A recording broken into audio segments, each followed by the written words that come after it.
Tomosynthesis is a new technology that a recent study has found can detect breast cancer earlier and more conclusively. This is a pretty big deal, especially for women who have breast cancer in their family.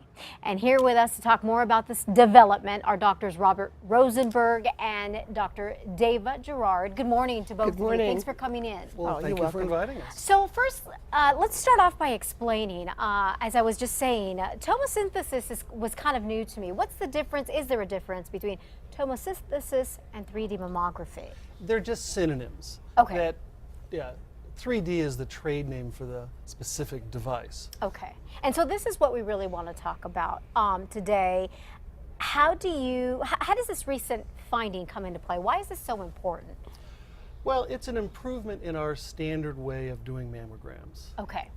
So it does find cancers earlier, as you noted, and it recalls patients less often, so people don't get false positives as often as they do with conventional mammography. So that means, if we do a mammogram and we see an area that's questionable, women come back for additional studies. And during that comeback phase, there's a lot of anxiety, as you might imagine. Sure. So this reduces the need to come back for women. More advanced technology. Right. When do you suggest, basic question I know, and sometimes there's confusion with this, when do you suggest women begin the process? When should women get a mammogram done? So the standard recommendation is starting at age 40 and every year. Okay, once a year. Once a year. After the age of 40. But there are different groups of physicians that have some variations on that. That's the easiest one.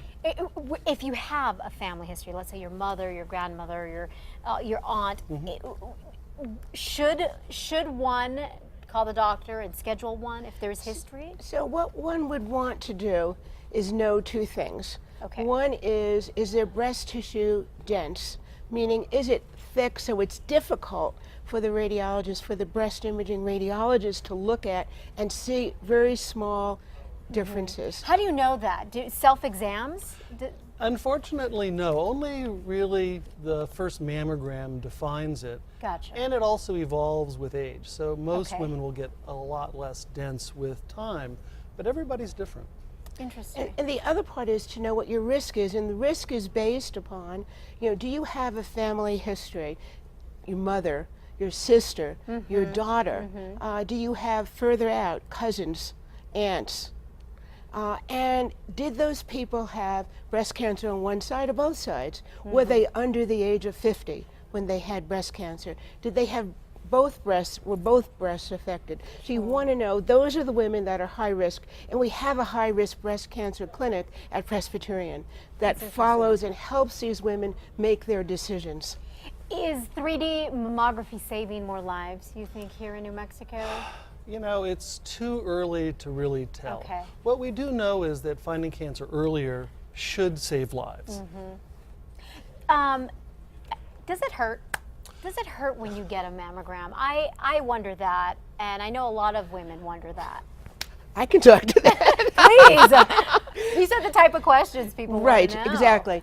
It's uncomfortable. Okay, it's uncomfortable. However, it's not painful except if you have very tender breasts. So if you're in that part of your cycle where your breasts are very tender, that's probably not a good time to go out. But this is something, it's pushing your breasts together, squeezing. Sure. We certainly experience other situations where we get compressed breasts. Sure. And somehow we tolerate that. So it's very important in the long run. So it's uncomfortable, but it's not terribly painful. I mean, at the end of the day here, the bottom line, it could end up saving your life one day. Right. If folks wanted some more information about breast cancer in general, where can they go for that? There's so much on the internet, but I recommend the American Cancer Society website. Okay. So it's cancer.org.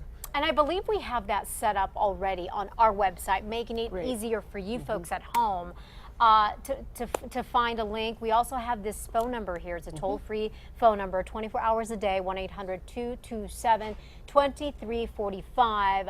And again, the website, cancer.org, but we do have a link on our website. Dr. Deva and Dr. Robert, thank you both for coming in, shedding some light on this very important issue. Appreciate it.